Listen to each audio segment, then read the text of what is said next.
On today's show, one family's take on a rustic Italian recipe that's over 500 years old and has been passed down through 3 generations.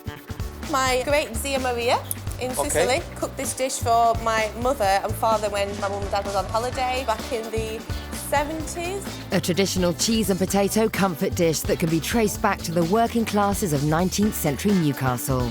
When it was time to eat it, I was allowed to go and watch television, and I just loved it, and I'd eat it with peas and HP sauce. And a hearty steak and kidney pudding from the 1920s that conjures up memories of an idyllic childhood in the Lake District. The puddings were traditionally cooked in the same hot water that they did the washing in.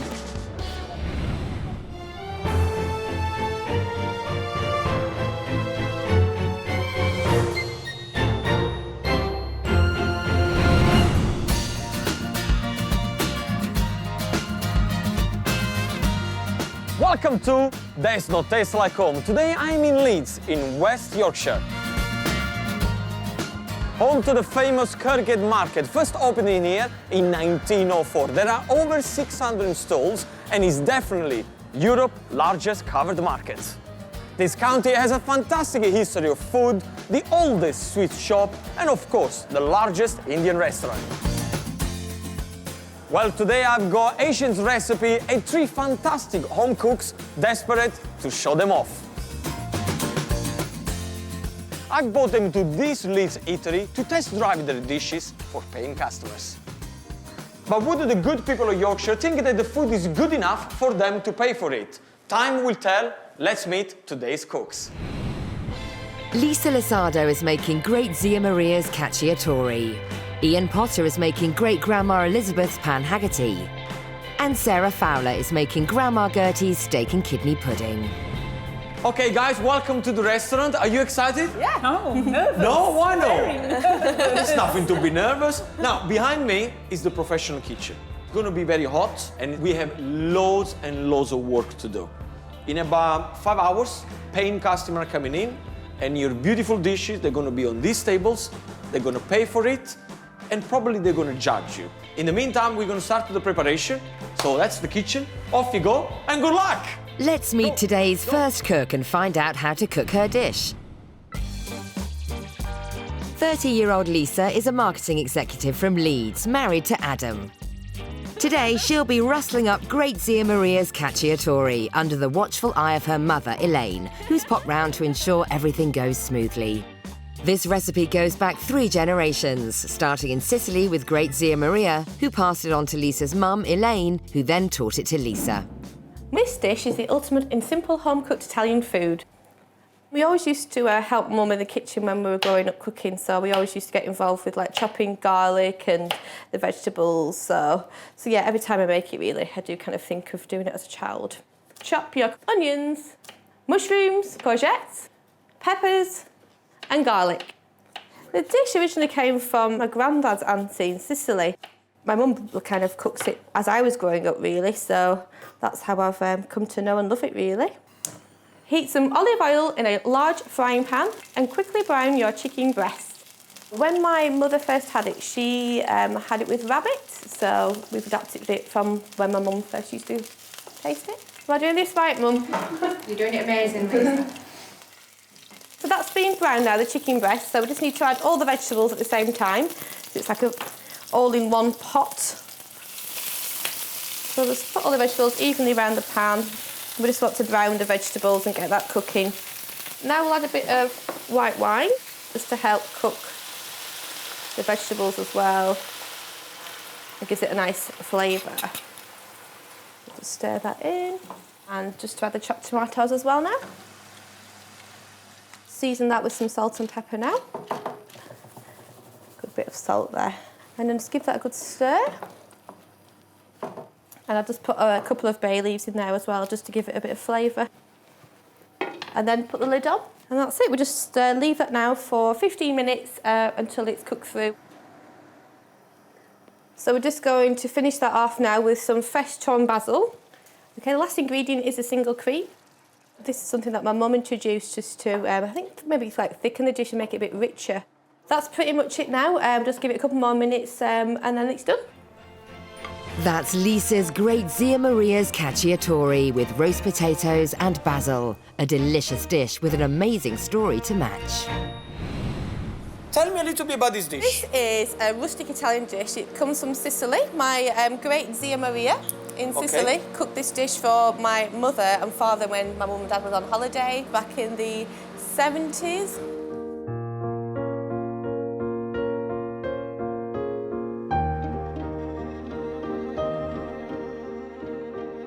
My mum learnt the dish from my Zia Maria and she brought that back home. Your mum is a good cook? She's a very good cook. Very good cook. Yeah.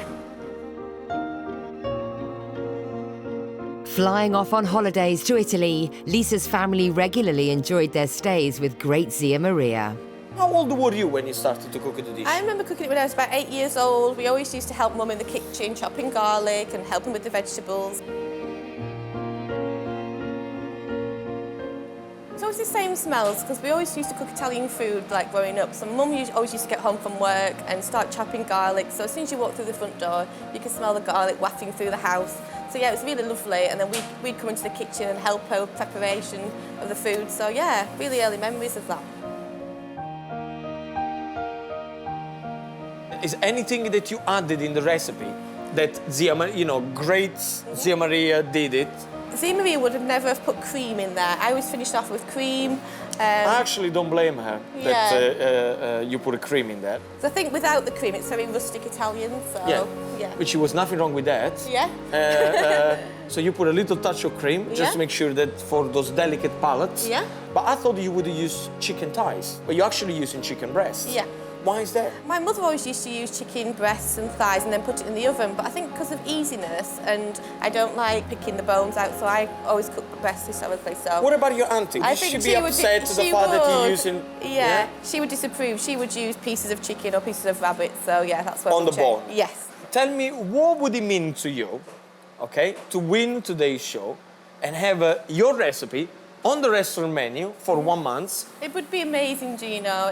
I'd just love to have it on there and for people just to eat it and talk about it and, and love it as much as I do and my family do, really. So, yeah, it would be fabulous. Lisa sets about preparing her great Zia Maria's beloved sauce. She's hoping to impress the diners with her dish to help it win a place on this restaurant's menu for a month. I want to be able to cook my dish well today and feed the diners that are coming to the restaurant and hope they love it as much as I do. What an amazing dish to start the show. I really can't wait for the diners to try. But don't go anywhere, I've got 2 more to come. Time to meet our second cook.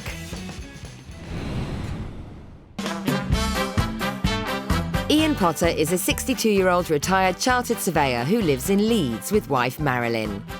Ian's recipe is great-grandma Elizabeth's Pan Haggerty. He first learnt the recipe when he was just 7 years old and has now been cooking it for 55 years. So this is how I make my great-grandmother Elizabeth's Pan Haggerty. The first thing I'm going to do is grate some cheese. I think cheddar would be the kind of cheese that would be used in this dish originally. She liked cooking, my mum, but she had a repertoire which was possibly maximum about 10 dishes. Next, I thinly sliced the onions using a mandolin. Now, somebody bought me these onion goggles, and they've got like foam round. And they actually genuinely do work. And I'm ashamed to say that I actually wear these when I'm chopping onions in the house. But you could buy these or you could try ski goggles, work just as well. I also peel and slice the baking potatoes with the mandolin. We'd come home from school and possibly I would then go out again and play football on a field with my friends. And as I came home, even when I was about 20 yards from the house, I would know it's Pan Haggerty for tea because the smells of the Pan Haggerty cooking would sort of waft down the street and make you look forward to tea because it is a fantastic smell. What I'm going to do is stick the bottom layer so it goes over the bit that's come down the side. I used to think it was called Pan Haggerty because it's cooked in a pan, but I did see somewhere that actually the Pan Haggerty, the pan bit, is sort of Geordie for potato. So therefore, I'm really unsure of the origin of the name. On the bottom of the potatoes, put some of the sliced onion. And then we're going to put some cheese on, just sprinkled around like that. a little black pepper, and repeat. You finish off with potatoes with just a tiny little bit of cheese on top. So it's been on for about 5 minutes, and now I'm going to just put the lid on for 5 minutes. 5 minutes up, take the lid off, just on a low heat, and it's just going to now cook away for the rest of its cooking time. Grate some red Leicester cheese and sprinkle on top. It was a relatively cheap dish, and whilst it took a little time to actually prepare, she could then put it on the stove and just forget about it for 45 minutes while she could get on with something else. A little bit of artistic disorder. I'm going to add a little bit of dried oregano to add even more flavour. Grate the parmesan over the top. And before putting it into the grill, I often open my cheese box to see what types of cheese I just happen to have in the house. I just cut some shapes and just plop on top, just like that. Now I think it's ready to go under the grill. OK, this looks about ready. Put a plate on top and turn out. There we go. And that looks a bit dark, but that's exactly how it should be. Now put another plate on top, turn it over,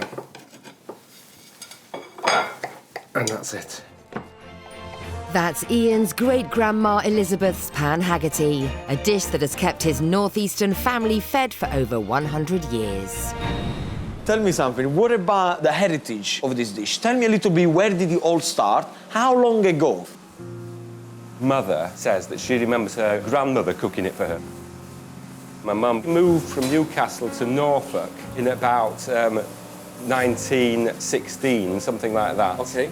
And then she met my dad.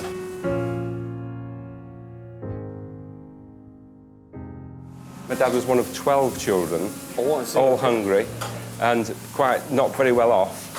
So this dish was perfect for them because it's using quite relatively cheap ingredients. Yes. Tell me the memory that you have about this dish. I would be about 7.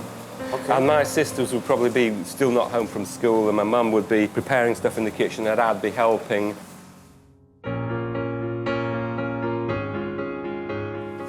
When it was time to eat it, I was allowed to go and watch television while my 2 sisters had to sit at the table. And I just loved it, and I'd eat it with peas and HP sauce. That was it. And we used to have that more or less, if it wasn't every week, it would be every fortnight. Have you taught this dish to anyone else? Obviously, I've shown my daughter Caroline how to cook the dish. She now lives in Boston in the United States, and she cooks it for her boyfriend and her boyfriend's family. A success in America? A big success. So this is a dish that is started from Newcastle, 1916. Yeah. Then he comes to you. Now he's going to America. Where is he going to go next? Glasgow. Glasgow? Glasgow. Okay, from America, then you come back to Glasgow. Okay. My nephew came down from Glasgow when he was about 8, and I showed him how to make this dish, and he was very proud about that because he went back to Glasgow and cooked it for his mum, who is a professional chef. Okay. And she's normally cooking away in the kitchen, and he was able to do something for her, and he was very proud of it. He called it his signature dish. Now, tell me something. Have you changed anything about this recipe from when your mother showed it to you to today? Potato, onion and cheese is the best. The bit I have changed, however, and you might like this, because it's a bit of Italian going on, and that is the oregano. So you perfected I perfected your it. dish. I tweaked it. You perfected your dish by putting a few Italian touches. Yeah. That's what you're trying to say, right? That's right. But the other thing I do is I put a little bit of red Leicester on, or anything out of the fridge. Just to give a little bit of colour as well. A bit of colour, a bit of texture on the top. What would it mean to you, Ian, if the dish wins today? I'll be very, very proud, because I think that people in the restaurant will go home and want to cook it. Even if you're not a very good cook, you can definitely make this dish. It's not rocket science. To balance the rich flavours of the Pan Haggerty, Gino thinks the addition of a side salad dressed with balsamic will please the palates of our restaurant diners. Extra virgin olive oil goes into a bowl. At this point, I know that it may sound strange, but I'm going to add a little water. You may think, how can you mix water and oil together? Does it not separate? Well, it doesn't. As you put in the water, I'm going to show you what's up. Little at a time. Little at a time. Can you see that it's changing color? It's become paler. Go for it. That's it. Enough. Okay? Of course, if you leave this one to stand for too long, it's definitely going to start to separate. So you want to keep whisking. Okay? Now is the time that we're going to add a little balsamic vinegar. You do that for me. Go for it. That's it. Enough. Make sure that you don't overpower the dressing with balsamic vinegar. The only thing that now we have left to do, a little touch of salt and a little bit of black pepper. Now, the secret is very simple. Balsamic vinegar has got a lot of acidity in there, okay? Salt, of course, if you put it on a salad, it will completely cook it. So we need to make sure, always, whenever we dress a salad, that we dress it at the last second, just before you serve it. And the way to do it, we have a little bit of rocket and watercress here. It goes into the bowl. Now, have a look at the way I do it with my finger, because what you have to do is to lift the salad into the dressing. Can you see what I'm doing? I can. I don't push down with the finger, because otherwise you will completely kill the salad. And then straight onto the plate, without pushing down. What do you want is the height of the salad. Can you see that? I can. And just before you serve it, this is how you make a beautiful Italian dressing. That looks beautiful. Ian is nervous as to whether his dish will live up to expectations. I am a little bit apprehensive about whether Gino will say it's looking good enough at the pass. With just 3 hours to go before service, the pressure is on as our home cooks busily prepare their beloved family dishes for the first time in a professional kitchen.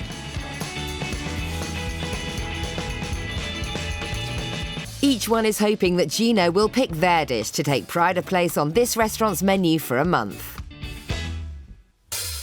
We've already heard about Lisa Losado's chicken Cacciatore and Ian Potter's Pan Haggerty.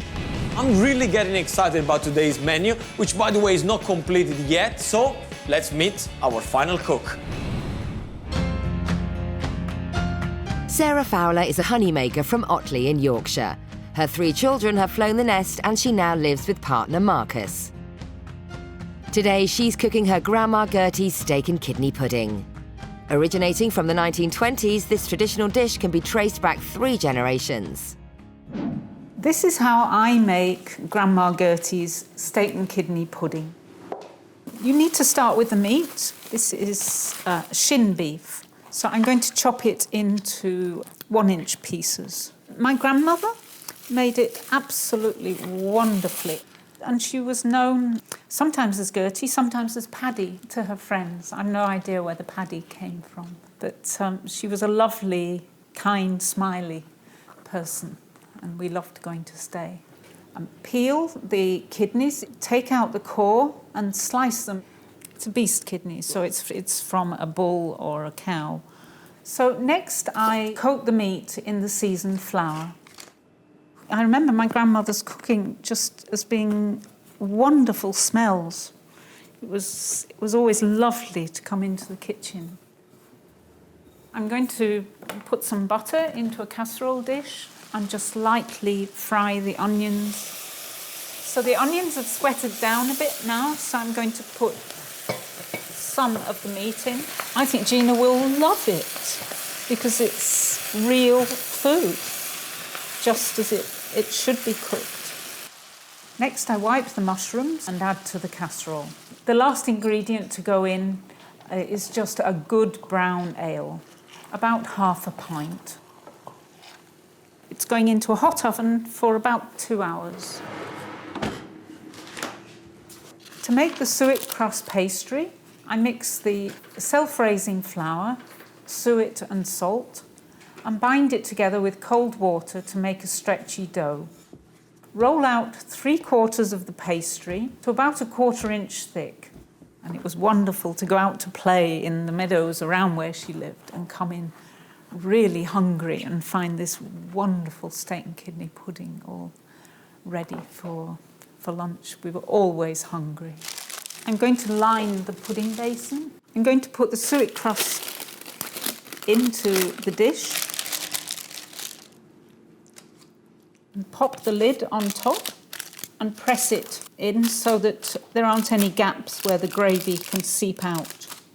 The basin is then tied in a tea towel and steamed over rapidly boiling water for about 2 hours. So there you have it. Sarah's Grandma Gertie's steak and kidney pudding, served with glazed carrots, cabbage and a parsnip mash. A tasty dish with a great story. Tell me a little bit about the history of your pudding. Tell me, where did it all start? Oh, when I was tiny, I remember eating this when I went to visit my grandma.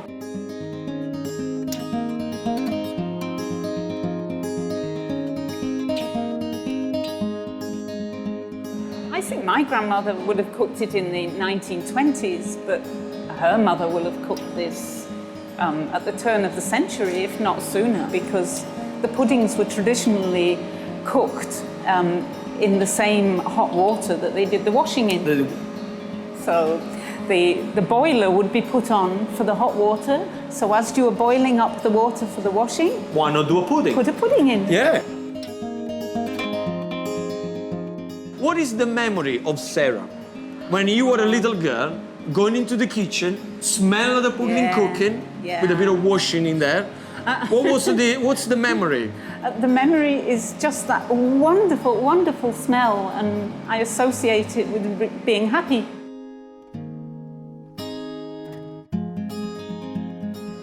During the day, we would go out and play in the fields, and we would be really, really hungry. And you could smell the steak and kidney pudding before you even came in through the door. It was a wonderful smell. It's one of the smell, I think, that it really hits you. You see, when you go into the door, it's like you know, baking bread or baking biscuit. You come into the door, it's like, wow, this is home, right? Yeah. So we can say that this recipe is coming down at least 5 generations. We're talking about your great-grandmother showing to your grandmother, grandmother showing to your mommy, showing to you, you showing to your daughter. Yes. Your daughter knows how to do it? Yes, she cooks it better than I do. What would it mean to Sarah having your dish on the recipes menu? I'd be really proud. Yeah, really proud, because I don't consider myself a cook. It would make me think that maybe I can cook. Are you worried about service? Do you think it's going to get... Oh, yes. What are you worried about? I want it to look beautiful, beautifully arranged, and it's difficult to make a steak and kidney pudding look beautiful. To allay Sarah's worries, Gino has some advice for her on how to line her pastry cases. Now, the problem you're going to have when it's a closed space like this one, can you see this place here? You have a lot of overlapping. Yeah. Now, there are 2 things you can do. You can leave it like that, but then it's going to be a bit doughy. I actually like it to take it away. Okay, so you can actually break it apart, patch it, and the job is done. You can have your beautiful individual pastry cases. Pot, then when it's cooked, put it upside down, you lift it up, job done. It's 2 hours until service and the pressure is on. The 3 home cooks are busy preparing their dishes, this time for paying customers. Lisa's chopped her onions, mushrooms and peppers for her great Zia Maria's special sauce, and things are going to plan. Oh, it's going really well so far. Just making the sauce for the chicken. So yeah, everything's under control. Ian is well on the way and has grated the cheese and peeled the potatoes for his dish, but he's still nervous about cooking the Pan Haggerty for the diners. My biggest fear is that it's going to either not be cooked, or it's going to be a little bit burnt on the bottom, or it will poison everybody. Sarah's prepared the beef for her filling and is now making the pastry lids for her puddings, but her timings are out. I'm stressed because the meat should have been cooked sooner, so I'm a little bit behind. There you have it. That is one tasty history lesson. But can my home cooks keep their cool during lunchtime when they're going to be under pressure in a professional kitchen? We'll find out next. Welcome back to There's No Taste Like Home. Today I'm in Yorkshire. Now my 3 home cooks are busy in the kitchen doing all the prep, because this restaurant here very soon is going to be filled with paying customers. Can they raise to the challenge? I don't know yet. Let's remind ourselves what's on the menu today. Lisa Lasardo is hoping to impress with Great Zia Maria's Cacciatore, a rustic Italian classic that's been passed down through 3 generations of her Sicilian family. We always used to help Mum in the kitchen when we were growing up cooking, so every time I make it, really, I do think of doing it as a child. Ian Potter is making great-grandma Elizabeth's Pan Haggerty, a traditional cheese and potato dish from the northeast that's over 100 years old. As I came home, when I was about 20 yards from the house, I would know it's Pan Haggerty for tea because it is a fantastic smell. And Sarah Fowler is making Grandma Gertie's steak and kidney pudding, a hearty recipe from the 1920s that brings back good memories. It was wonderful to go out to play in the meadows and come in really hungry and find this wonderful steak and kidney pudding. Service is less than a quarter of an hour away and there's already a crowd of hungry diners queuing at the restaurant, all eager to try our home cook's fantastic dishes. With the Pan Haggerty assembled, Ian's still worried about service. My biggest fear is the heat of the professional oven. I don't know whether it's going to be too hot, too cold. I'm really nervous. Professional kitchen is it's a bit intimidating. I'm sure once I've got started, I'll be fine. I want to be able to cook my dish well today and feed the diners that are coming to the restaurant and hope they love it as much as I do. Ian, can I check your dish, please? You can check my dish. It's not completed yet, but Okay. it's just nice. Are you happy with that? I am happy. I don't want it to get any more black, but I'm happy that it's Yeah, because caramelised. there is a very fine line between caramelizing and burning. And destroying. Okay, let's keep on the line. Let's Yeah. stay on the line. Sarah, everything okay? No. What's happened? I put my lids on top of each other Okay. and they've stuck together. Oh, Not good. dear. See, that's the things when you come into a professional kitchen. Everybody thinks that is an easy thing to do. Preparation. You probably how many have you ever done in one go? Maybe 4. Maybe 4. Now you have probably about 20 to do, and this is what's happened. Where are you? I'm just doing my sauce still, Gino. Okay. Just sweating down all the vegetables Can and I the see your onions and the sauce? garlic. Yeah. Oh, wonderful! Look at that. Okay, yeah, so you got your sauce that is Yeah, these are preparing ready here. for the tomatoes and the wine, and then we'll So just... you're going for tomato. Are you going to put the wine before or after the tomato? After the tomatoes. Oh, shall I do it the other way around?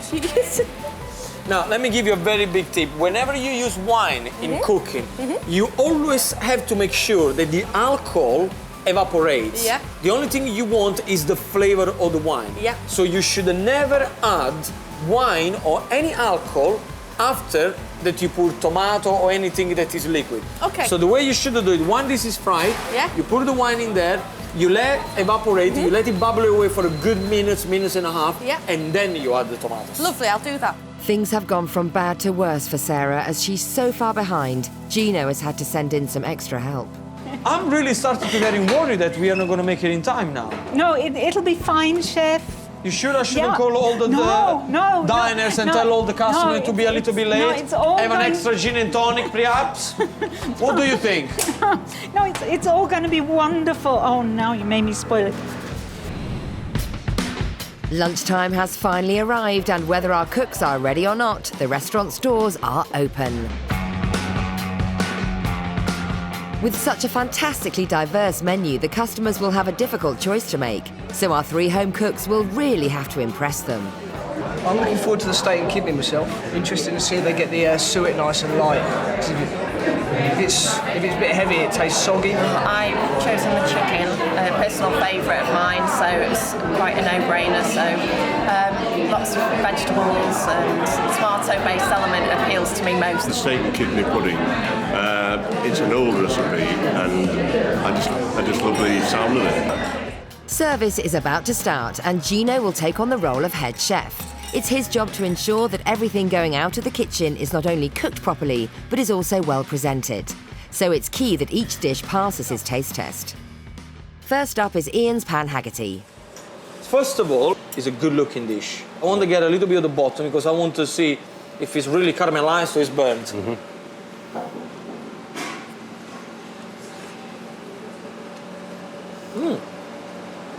Tasty. I like it, nice and tasty. Are you going to put a little bit of salt on the top? I wasn't going to do because I think this cheese is very salty. But if you think it needs it... I think it definitely needs a little bit of just salt a little on the bit. top. And Good choice by putting the brown sauce. Good simple dish. thank you. Next is Sarah's steak and kidney pudding. Oh, nice. It looks really, really good. This cook? Of course, Are you 100% sure? of course. Now, let's see. Nice texture, beautiful gravy. This is going to be hot.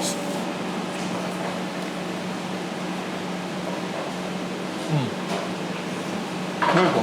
Very nice dish. Make sure that when I ask them, they all look exactly the same. Okay? And finally, Lisa's chicken cacciatore. The chicken is not too dry, which is good.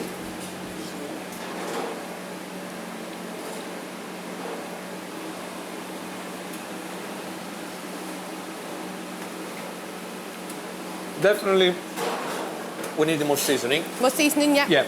Chicken nice and sliced. Potato looks rusty with the black pepper. Fantastico. Satisfied with the dishes, Gino heads out to the restaurant to greet some very special customers. Hello. You must be Elaine. I am. Pleased to meet you. Pleasure to meet you. I've been cooking with your daughter all morning. And I have to say, it was absolutely a pleasure. Good. Absolutely. You know, you really trained her well. She's been this pollo alla cacciatore is really good.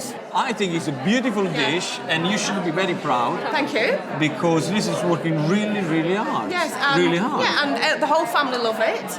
And every time Lisa comes back for a visit to home, she'll say, Mum, please make Zia Maria's cacciatore for me. What do you think about her dish? Have you ever tried it? Yes, I've tried it several times. And? You think you can do better?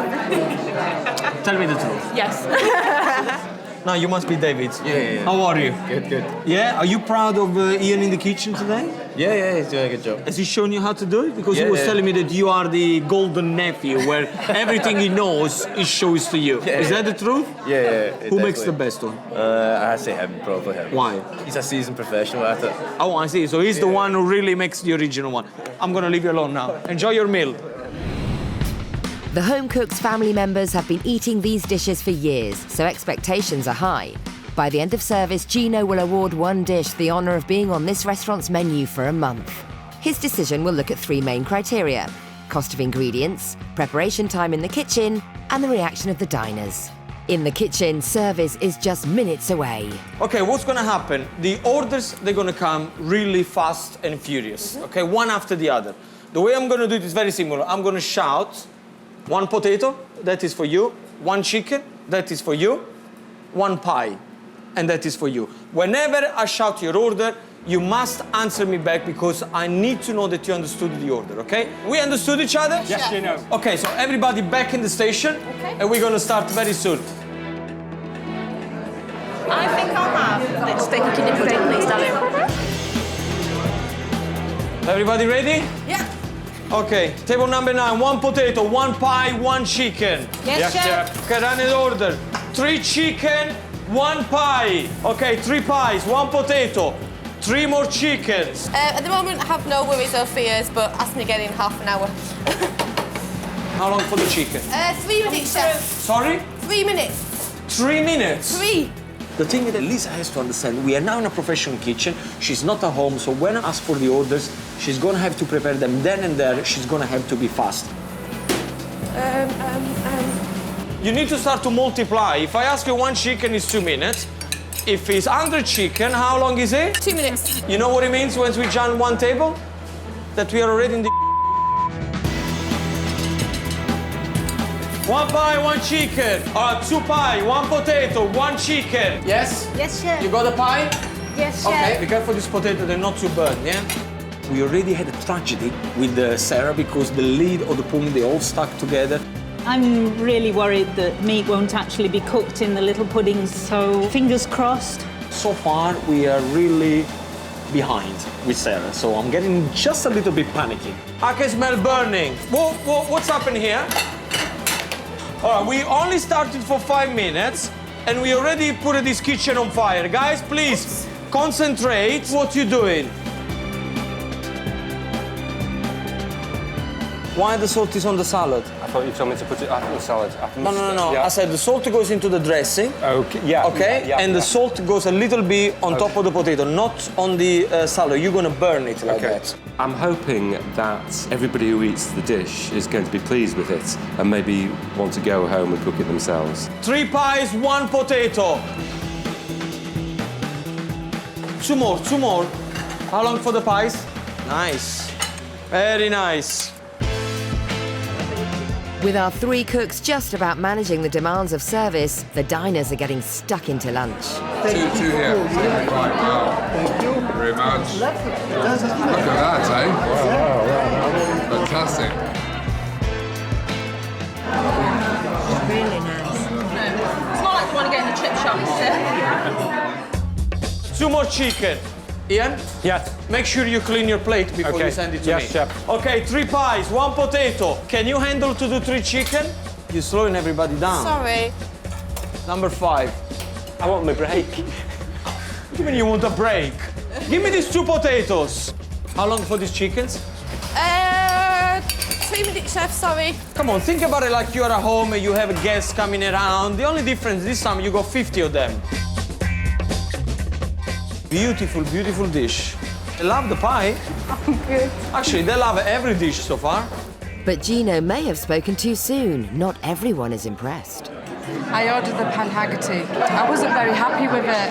It was burnt and it was raw from the inside. They're not happy about that potato there. This is not cooked on the middle. If somebody's not happy, I need to know and bring me back the dish. Bring it back, bring it to me. Oh, that's bad. She's right. That's not cooked. Huh? It's not very well cooked, is it?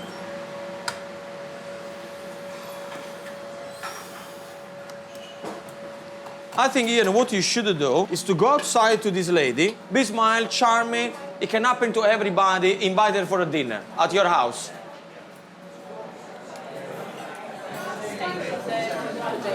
Hello, madam. I cooked the potato dish that you thought was uncooked in the middle, and I must admit that it wasn't 100%, so I'm very, very sorry about that. So it is a very, very lovely dish, so if you'd ever like to come to my house in the next few weeks, I can cook it for you and show you how it should be cooked. And I'm sorry you've been disappointed. Think about coming round, all right?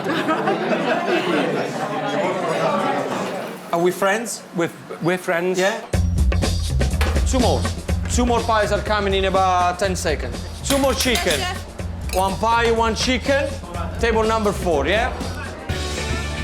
Service is nearly over for the 3 home cooks, and with the exception of Ian's 1 dissatisfied customer, the food seems to have gone down well with the diners. All 3 have been absolutely fantastic, but which one is going to make it on the menu? It's been a full house, and as a result, the orders have been coming through thick and fast. Okay, 3 pies, 1 potato, 3 more chickens, 1 pie, 1 chicken. And our 3 home cooks have risen to the challenge. Teamwork, that's what it's called, teamwork, I like that. With service drawing to a close, they are all hoping that Gino will pick their dish to be on the restaurant's menu for 1 month. Now, we are on the last order, so guys, please, 1 more push, 2 more pie. Have you got everything you need for the pie? Yes, chef. Table number 15. Guys, this is the last table. Well done. Well done. Well done. I'm exhausted. Well done. That's Well the done. hardest thing I've ever done. Sorry? It's the hardest thing I've ever done. Service is over, and our cooks have done all they can to secure their dish a place on the restaurant's menu for a month. It's now up to Umberto, the restaurant manager, Wayne, the head chef, and the diners to help Gino make his difficult decision. Yeah, I had Grazier's chicken Cacciatore. Thought it was really quite nice. The sauce in particular, with the peppers, tomatoes, etc., worked very, very well. Chicken probably just dried out a little bit, but generally I would certainly try it again. I had a Pan Haggerty. It was cheesy, it was quite tasty. It was a quite nice combination of a soft potato and just a little bit crunchy. It was combined with a brown sauce, which, to be honest, was just a little bit offensive. You know, it didn't really do it for me. I've had the grandma steak and kidney pudding, and it was lovely. That was the best one I've ever had. The dishes have been a hit with the diners, but which one will Gino pick? Will it be Lisa Losado with Great Zia Maria's Cacciatore, a rustic Italian classic that's been passed down through 3 generations of her Sicilian family? Tell me, what would it mean to you, okay, to win today's show? It would be amazing, Gino. I'd just love to have it on there and for people just to eat it and talk about it and, you know, and love it as much as I do and my family do, really. So, yeah, it would be fabulous. Can Ian Potter win with his great-grandma Elizabeth's Pan Haggerty, a traditional cheese and potato dish from the northeast that's over 100 years old? I'll be very, very proud because even if you're not a very good cook, you can definitely make this dish. It's not rocket science. Or will Sarah Fowler impress with Grandma Gertie's steak and kidney pudding, a hearty and much-loved family recipe from the 1920s? I'd be really proud. Yeah, really proud. Because I don't consider myself a cook. It would make me think that maybe I can cook. Time to welcome the cooks into the restaurant to find out whose heritage dish will win a place on the menu.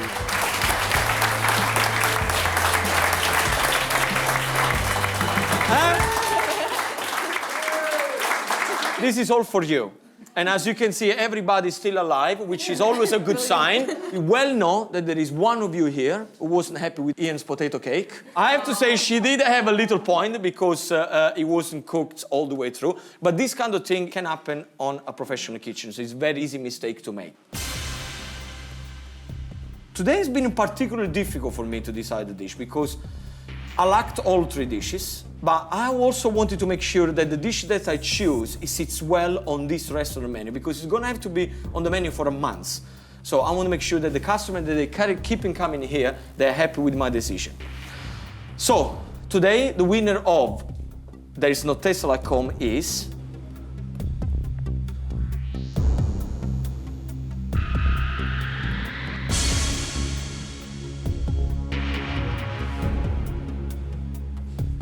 the steak and kidney pudding. Come here!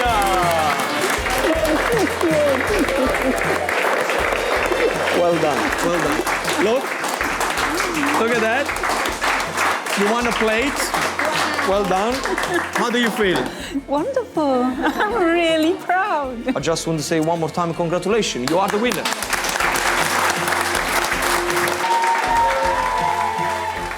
My grandmother would be absolutely thrilled with today. I think she might even have been proud of me. My mum's extremely proud of me. She kept smiling at me all the way throughout. She said it tasted really good. So yeah, really proud. Well done, Sarah. Well done, Sarah. I'm looking how much effort Sarah put into it because she had most to do. She pulled it off, and I think it was the right result. What an amazing result for Sarah. Well done, because I absolutely loved her steak and kidney pudding. Unfortunately, that's it for today. But don't forget to join me next time as I'm going around in Great Britain to find more talented home cooks, all eager to prove that there's no taste like home.